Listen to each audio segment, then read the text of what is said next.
Brodes Media. I'm proud. Yeah, you heard that correctly. I'm proud. I'm proud of us. The last 3 days, it's been miserable.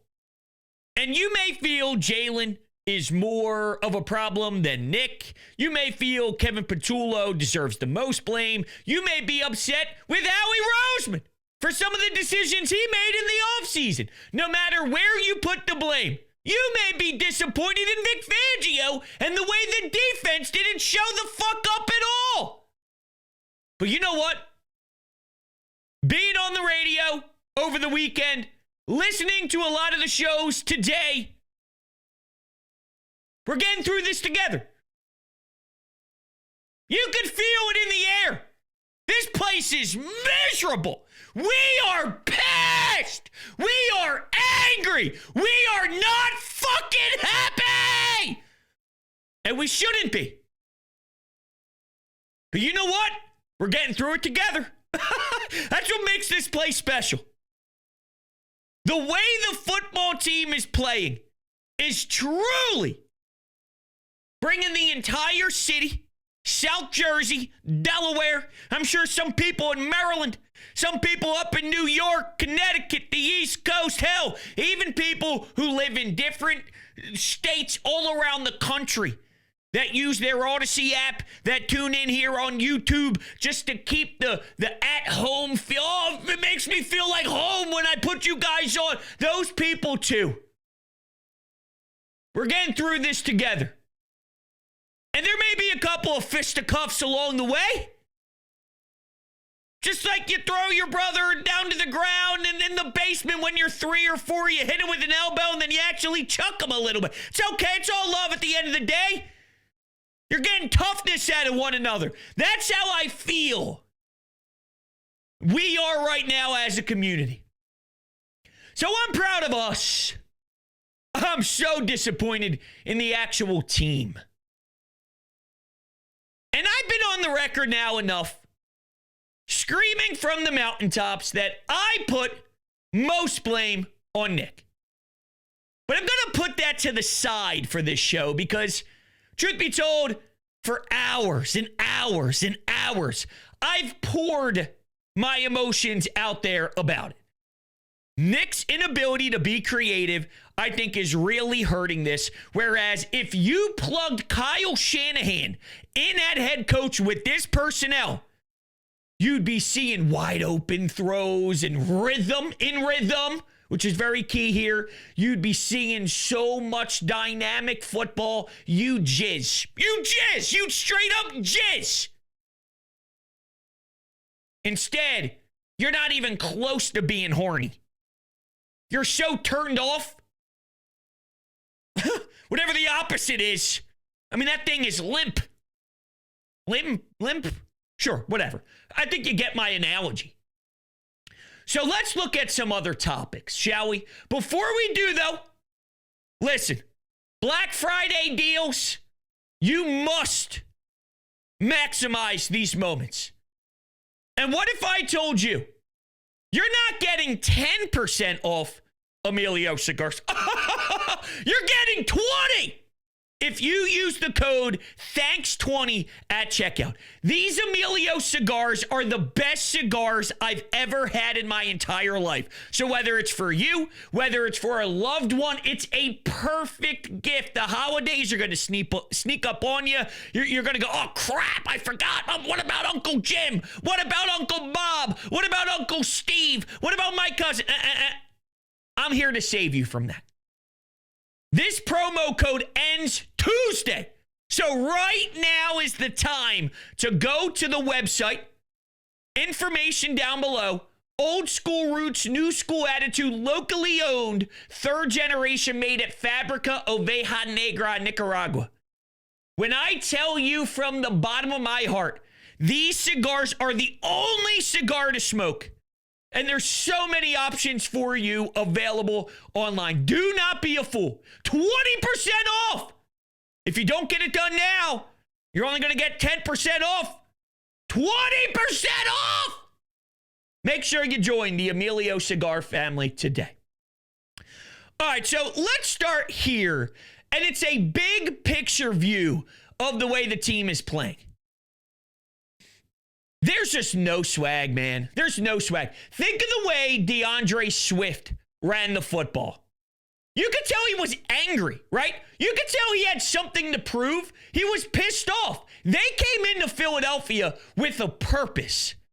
And there was once a time when this team, and maybe not so much this year, maybe when they were finding ways to win, they had it more than they do now. But just over the last few seasons, when they had the team that went all the way, when they had a team that was making serious playoff runs in 22 and in 24, you were afraid to come here.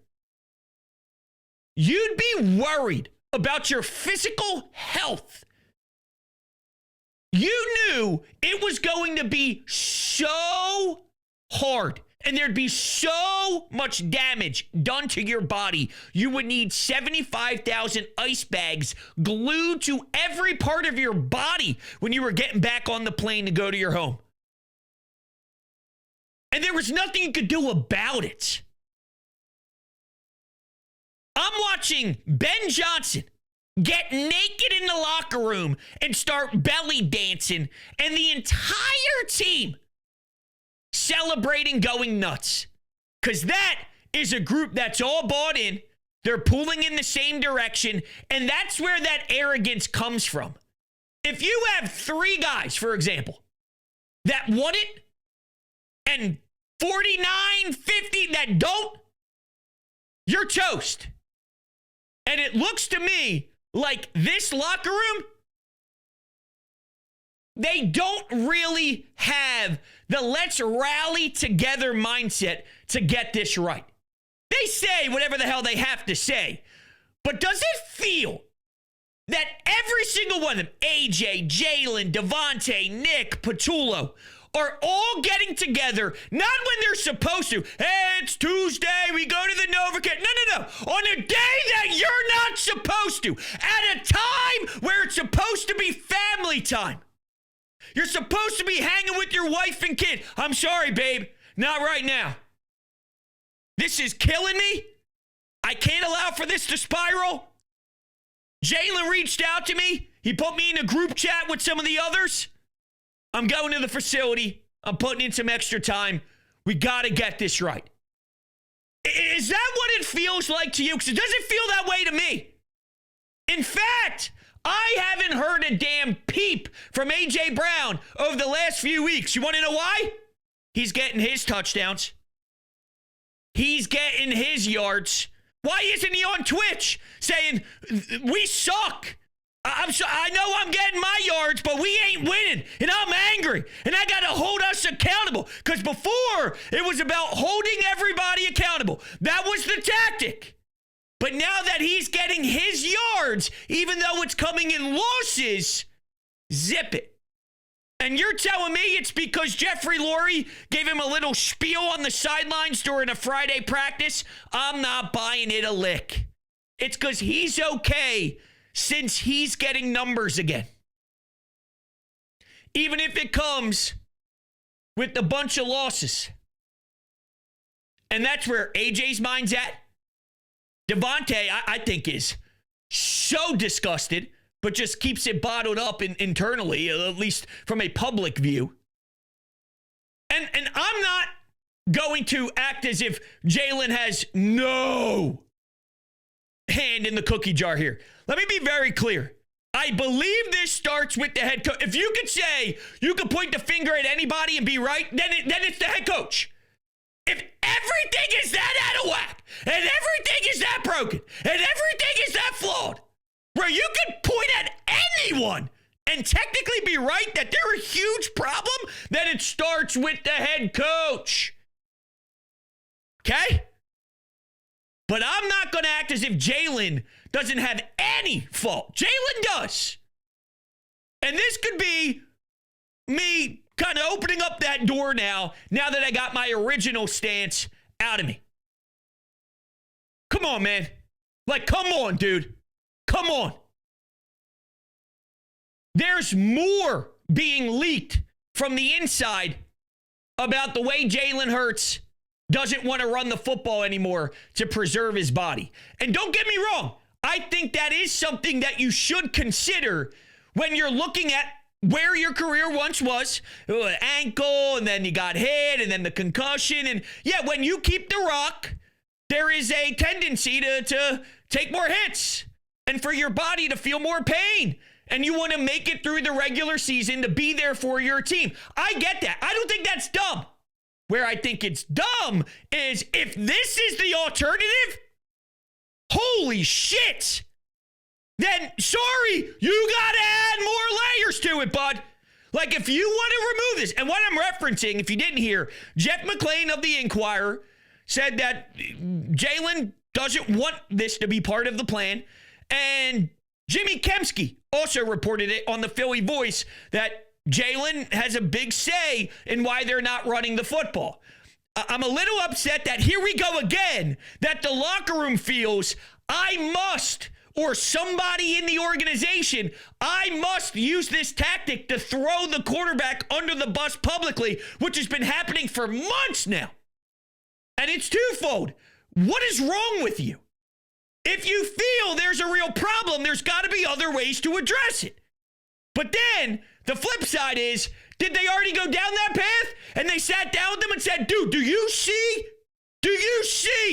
how inefficient this run game is? You don't think you being a threat can open up lanes? Part of why Saquon Barkley was on a mission last year wasn't just his ability. It wasn't just the offensive line mauling people. Yes, that played a role, but you played a role, dude. Other teams had to think about you keeping the football, dude. You played a part of that. I'm going to give you credit. You played a massive part. If a defensive end or a linebacker, anybody on the field has to think for an extra half second if Jalen's going to keep it or not in an option play, that's enough for Saquon to break free. You eliminate that, you're hurting your own run game. So if they already went down the road of having to sit with him and he still flips you the double bird, then, this is what people do. So it's making me start to believe that this is why it's getting so nasty and why it's getting so public, which is why I'm starting to go, come on, Jalen, get your head out of your ass. Come on, dude. And not only that, hit some of these damn passes that are wide open. The coaching staff's making things very difficult, without a doubt. And they're putting such an insane amount of pressure on everything to be so perfect for this to click. With that said, though, there are open plays. There are open plays. Now, I wonder, does he feel backstabbed? Hold on a second. You're telling me I got to read story after story after story after story about who I am and me, yet I got to put my entire body on the line for them? And I get it. But you're the quarterback. You're the quarterback. Petty, all that stuff. You're the quarterback. And you are a guy that preaches, I'll do anything in my power to win. I'll do anything I can to make sure we score one more point than everybody else. No matter if it's a 13-12 win, no matter if it's a 7-3 win, no matter if it's a 38-35 win. I will do anything to make sure we get another W on that board. So it shouldn't matter what player X is saying publicly, player-wise. Isn't winning your MO?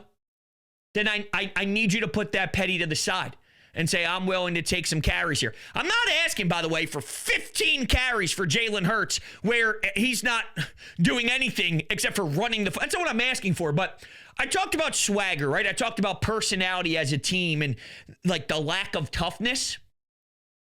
Jalen isn't Lamar Jackson when he runs, but I'll tell you what he is. He runs mean. He runs like a thick, he's tough to bring. Sometimes it takes 3 defenders to take down the quarterback. He squats 1 billion pounds. That sets a tone. It does. That sets a tone. That matters. And the team feeds off that stuff. And because it's eliminated, it's brutal. And if it's eliminated because of him, then that's a problem. That's a problem. And as a Jalen Hurts supporter, that would really tick me off. And I think it's getting leaked for a reason. Unless, and the fact that I have to do this deep dive of a conspiracy theory is annoying, because a few weeks back it was they beat Green Bay, they beat Detroit, they beat the Rams, they beat the Bucks, they beat this team, they beat that team, they beat Dak Prescott week 1. They, kept going on. They beat the Chiefs. They beat all these teams. And now I have to use my magnifying glass to see who's lying. I'm going on Jerry Springer and Maury to see who's lying. And then the lie detector says, come on, man.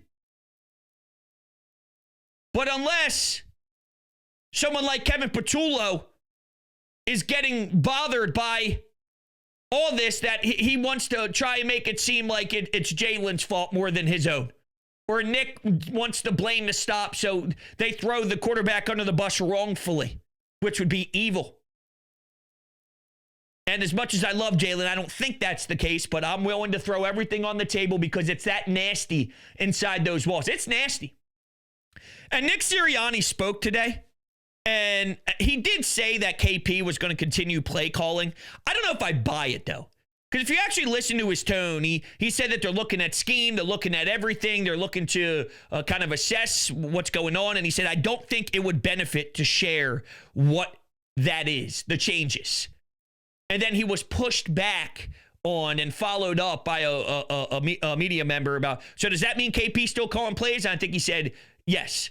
But it wasn't full of conviction for me. All I'm saying is I think the door's still cracked where that's not the case. He's just giving you what he should say publicly right now. Because a lot of people were bashing him after the game. Look, when the game was over and there was, 30 minutes that have gone by, and he's getting drilled about the future of the play caller position where he hasn't even been able to talk to Howie or to KP or anybody yet, you're going to say, yeah, he's the play caller. Like, I don't think he should do anything else other than that. I'm talking right after the game's over. They just got their ass kicked. They have no backbone whatsoever. They get annihilated. If he's just going to say, yeah, KP's the play call, and then you can always walk things back, right? If he walks this back Wednesday, Thursday, Friday, and go, hey, listen, we had some more time to assess. I got to sit down with Howie. We're going to do what we feel is best for our team right now. Make no mistake about it. KP is going to be a big part of this thing. KP is still heavily involved, and he's someone I really believe in, but obviously we've been a little limited on the offensive side, and we're going to try and see if we can get a spark. If he walks it back later on in the week, I wouldn't be shocked based off of his tone during his media availability Monday afternoon. What else did he say? Did you learn anything from 2023? He said he had a whole notebook written down of things that he did learn, and that's why 24 happened. But there's a big difference between using that as motivation in 2024 and then learning how to not allow something to insanely collapse again in 2025. Those are two different things, right? Learning from 23 means if you're ever in that same position again, you don't allow for it to crumble. You don't allow for it to slip away so aggressively where now we have to wonder if you're going to get 10 wins this season. Not, hey, did you use 2023 to your advantage to win a Super Bowl in 2024 based off of your motivation? Because that's two different things. I'm glad that you use 23 as this painful experience that you really sold a message. But I want to know, in 23, did you do certain things that you feel, and maybe this is it, and some of you might not like it, and I'm just speaking out loud, but that year they stripped people from play calling, and it got worse. So do they feel this is why we're going with yes, I did learn. I learned in 23. Now that I feel was Howie Roseman stepping in, and they had a Matt Patricia, whereas this season they don't have that Matt Patricia. Not that Matt Patricia was good, but his resume was his resume. He doesn't have anybody like that on the staff to go to on the offensive side of the ball, so they'll probably hide behind that if they do stay with KP, but maybe that's it. I don't know. But it's man, it's interesting. I'll tell you what else is interesting. DraftKings, baby. Oh, man, did I have a great weekend of college football. One touchdown can change everything. The crowd, the momentum, the game itself, it never gets old. And you could feel that same rush with DraftKings Sportsbook, an official sports betting partner of the NFL, where every touchdown could bring you closer to cashing in. With DraftKings Sportsbook, all the action is in your hands. First touchdown, anytime touchdown, live bets, every play, every snap, every game matters. Here's the best part. New customers bet just $5, and if your bet wins, you'll get $200 in bonus bets instantly. When your team hits the end zone, you can hit the payout. Download the DraftKings Sportsbook app and use code Brodes. That's code Brodes. Bet $5 and get $200 in bonus bets if your bet wins. In partnership with DraftKings, the crown is yours. Gambling problem? Call 1-800-GAMBLER. In New York, call 877-8-HOPE-NY or text HOPE-NY 467-369. In Connecticut, help is available for problem gambling. Call 888-789-7777 or visit ccpg.org. Please play responsibly on behalf of Boudreaux Casino and Resort. Pass-through with per wager tax may apply in Illinois. 21 plus age and eligibility varies by jurisdiction. Void in Ontario. Restrictions apply. Bet must win to receive bonus bets, which expire in 7 days. Minimum odds required. For additional terms and reasonable gaming resources, see dkng.co/audio. This is a limited time offer. So we have some anytime hotline calls. I have a couple pieces of audio I want to play for you. But I did mention them having no backbone. No backbone. You know what's annoying? When everything is humming organizationally, right? They have that swag I'm looking for. And in 24, last season when they won the Super Bowl, they did get hit with crazy adversity at 2-2, and they weathered the storm. But now, I'm projecting this to go off the rails. I just am, and I hope I'm wrong, but it smells that way. Nick was asked after the game, what are you going to do? I don't know. Pretty much everything. I don't have the answers, right? And that's not surprising. At this point, we're so deep into the season. Yeah, most likely you did go through all your options, and it's still not working, so you don't even know what the hell to do anymore, but that's just kind of where we are. Why? 2 out of the last 3 years, if this does continue, when it starts to get really ugly, is it this extreme? Because there's a difference between winning a Super Bowl and having a rough go the following year, right? Because that does tend to happen. And then this style of losing where everything just falls out from completely underneath of you. Now, some would say, but Brodes, they weren't really that good anyway. When they were 10-1 back in 23 or earlier this season, they weren't really that good. And we knew that. Okay, but hear me out. Hear me out. The Kansas City Chiefs last year, everybody mentioned, right, were winning these one-score games and they were falling in their favor. And how could they continue to live and die like that? And can they survive that way? And they got to the Super Bowl. The Super Bowl. When you win, say what you will about the style of winning in Green Bay, at home against Detroit. When you win that much, some of you won't buy this, but it is just the fucking truth. When you beat every good team on your radar, every single one, everyone, home or away, that many times, Green Bay on the road. Like, these are the teams that are the top of the NFC. So you could say, well, Green Bay's not that good. Detroit might not be that good without Ben Johnson, and Dan Campbell's a moron. And yeah, you see how dumb play calling can affect your ceiling? You see how not having Ben Johnson can hurt you? And in the Bears' case, they are now the #1 seed in the NFC. The Bears with Ben Johnson and Caleb Williams, who all I keep hearing is didn't have that good of a game. He didn't even have that good of a game. Exactly. But did you watch the eye candy, the creativity? It wasn't even that special of a game. But you don't accidentally get 160-something yards prior to contact if you're not diving into anything that is so beneficial from a scheme standpoint. But if you're beating Kansas City, LA Rams, Tampa Bay Buccaneers, Green Bay, Dallas Game 1, Detroit Lions, like if that's happening every week, I'm sorry. There is something to you being good. You can't accidentally win every single one of those games.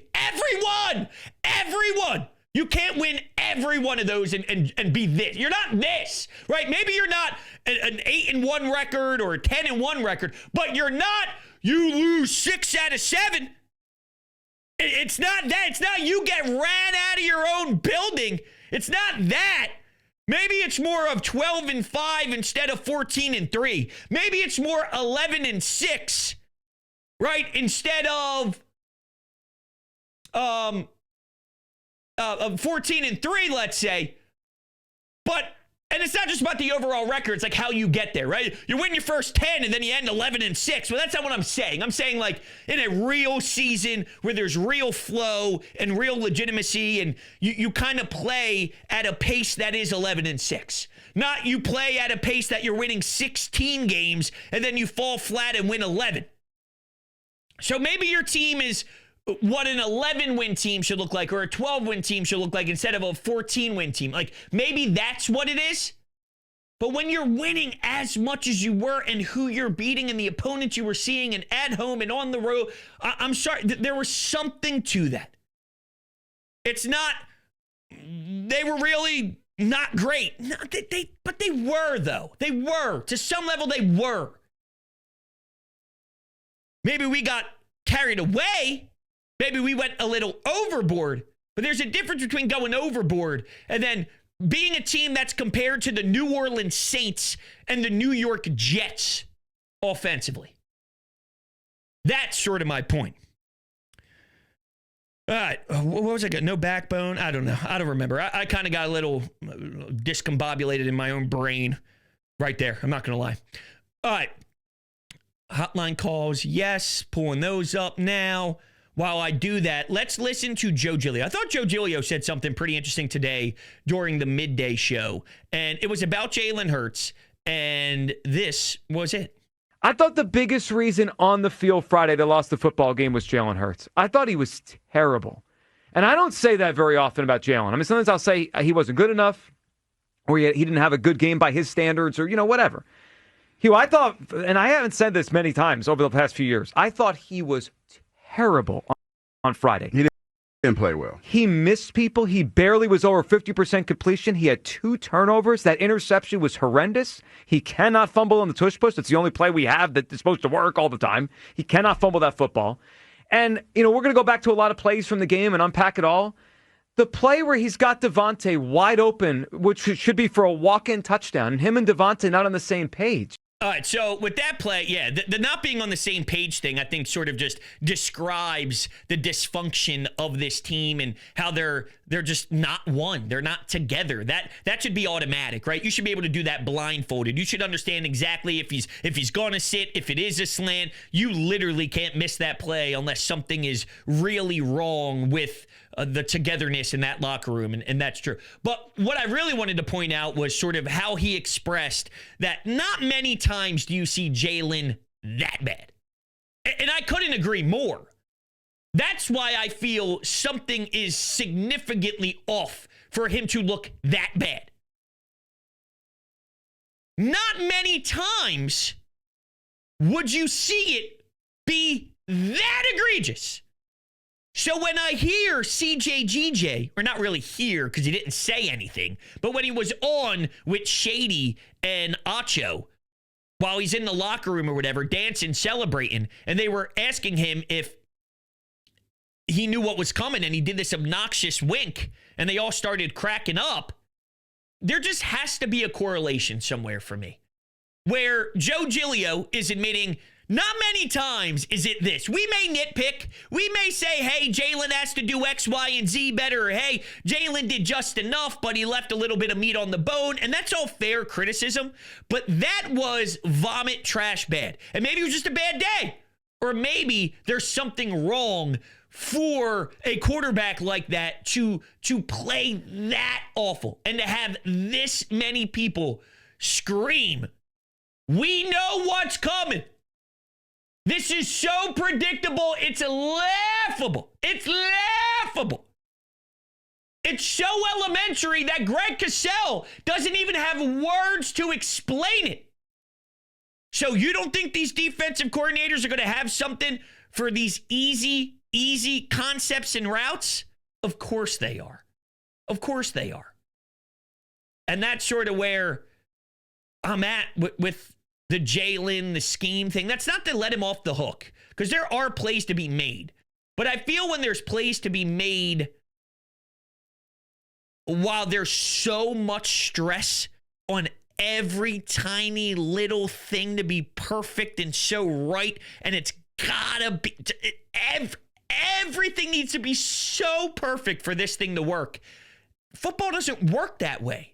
It just doesn't work that way. And then Nick's asked about putting players in positions to succeed, and even if it's not their skill set, but you need them to do stuff. And then someone followed up with, yeah, like Grant Calcaterra.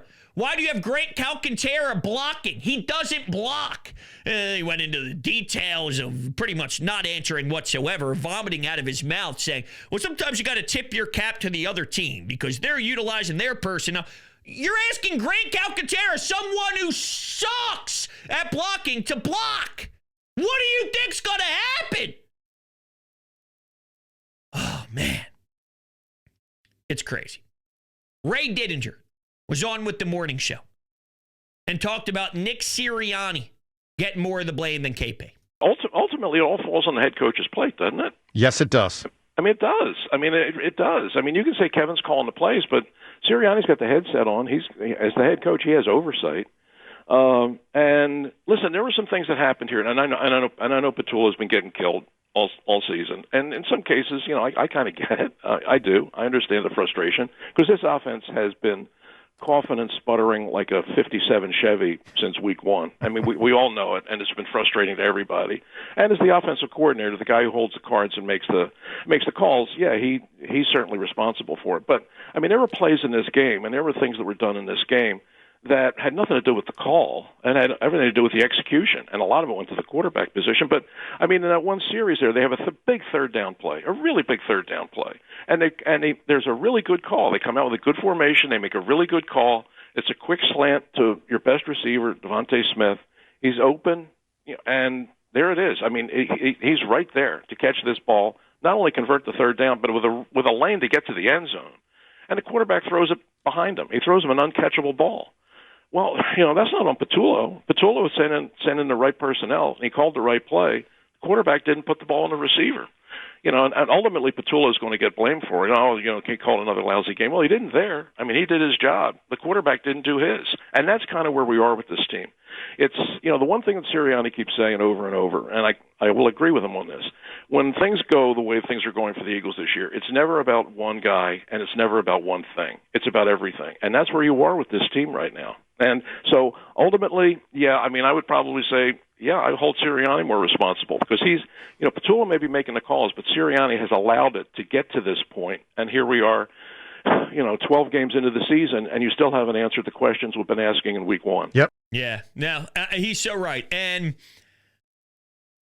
we're going to sit here and rightfully as fans, as media members, right, Didinger, all this stuff, right, and try and get answers, right, and point fingers. And I think that's okay.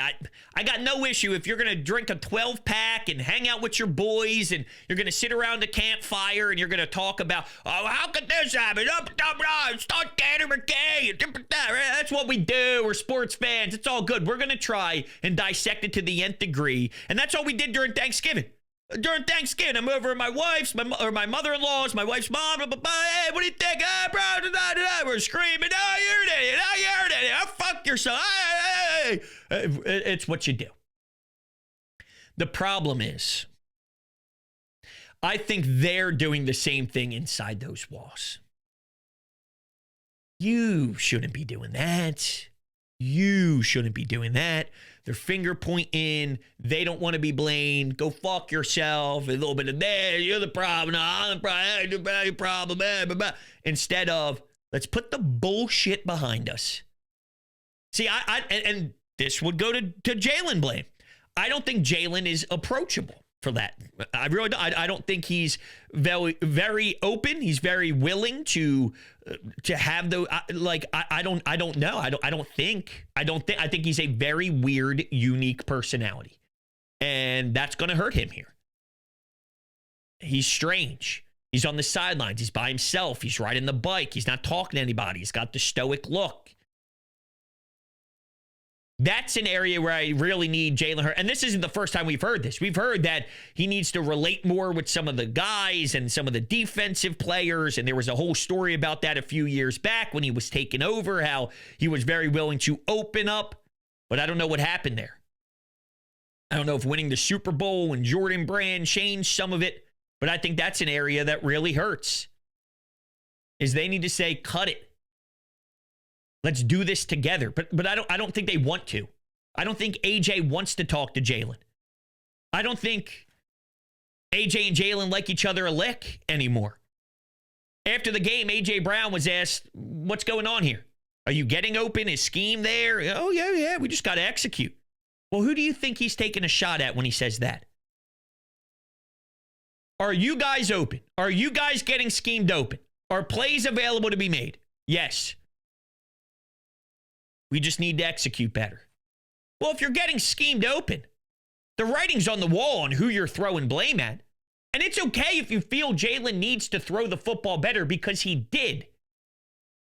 But knowing the dynamic of those two and knowing how everybody's pointing the fingers at one another lately and how messy and noisy it is,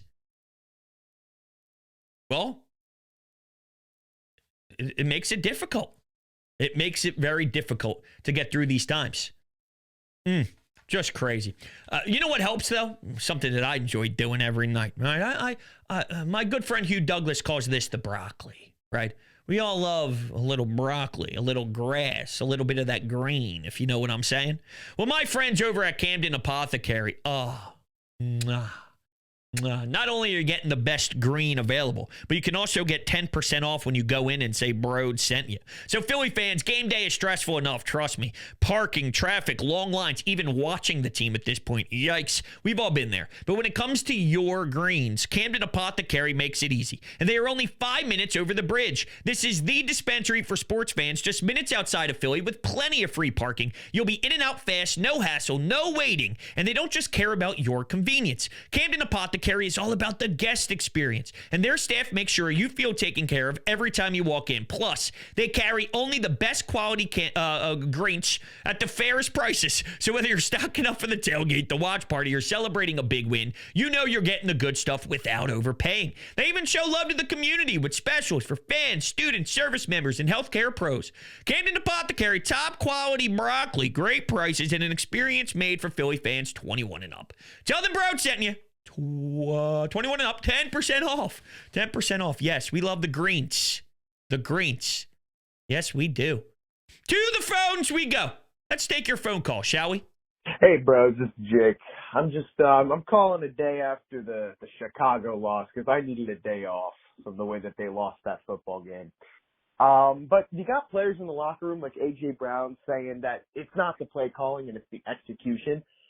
And as someone who believes it's the play calling and thinks that the coaching by Nick Sirianni and Kevin Patullo on the offense particularly has been horrendous, there's no way the players believe that this is execution and not the play calling. Because the play calling is absolutely terrible. It's terrible. It's high school football. It looks bad.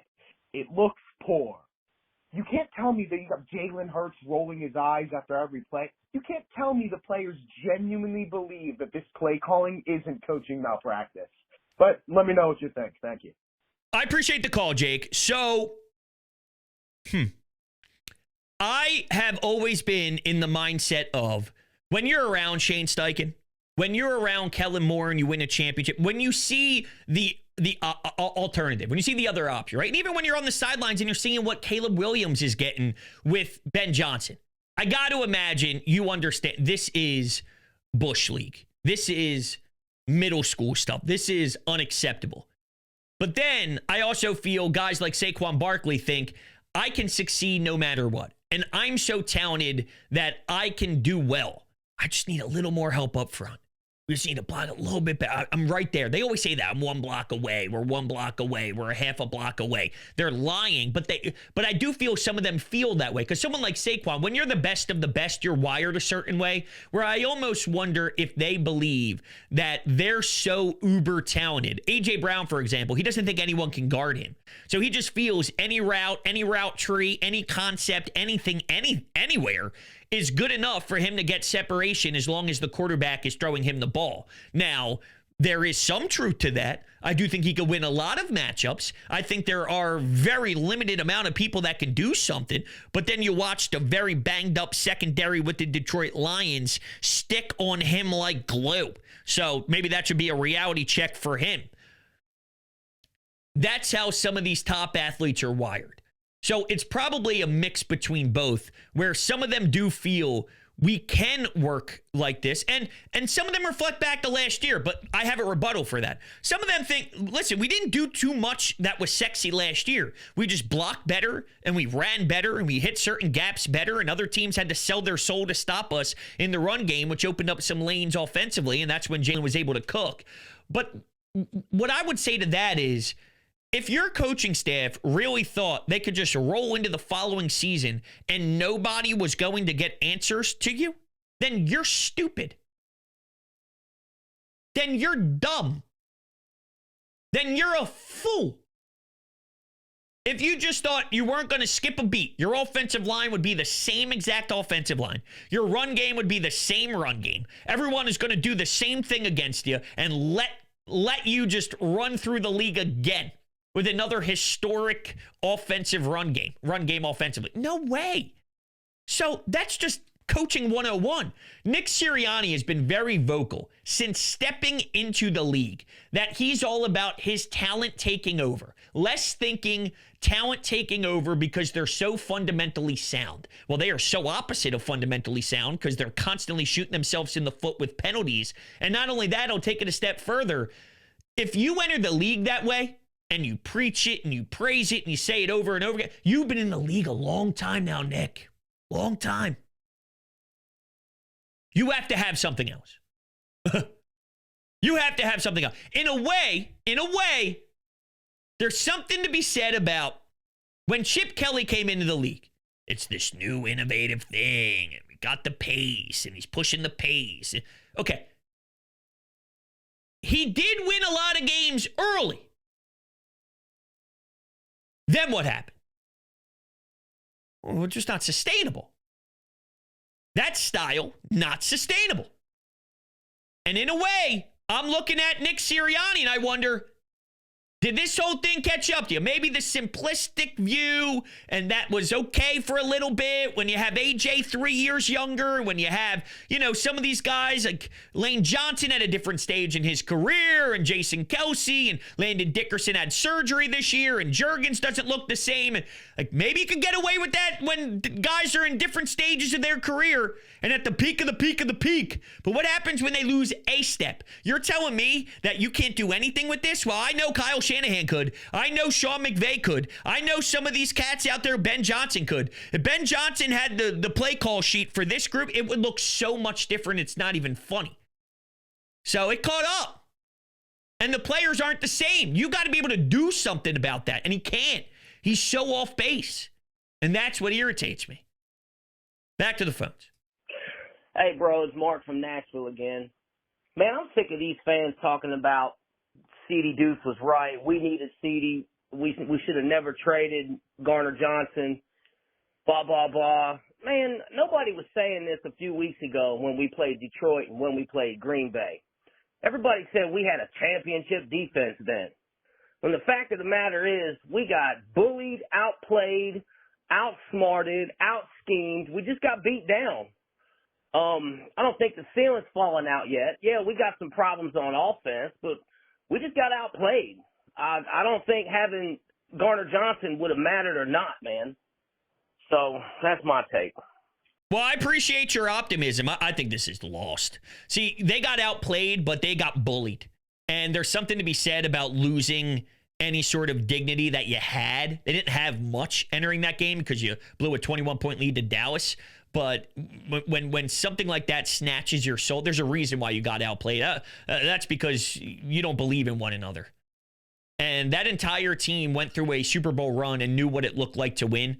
Maybe they starting to realize we don't have it. And when they realize they don't have it, instead of rallying together to make sure you do everything in your power to get it, or at least try to get it and see where the ball lies at the end, they just seem to be giving up on one another. But I hope I'm wrong.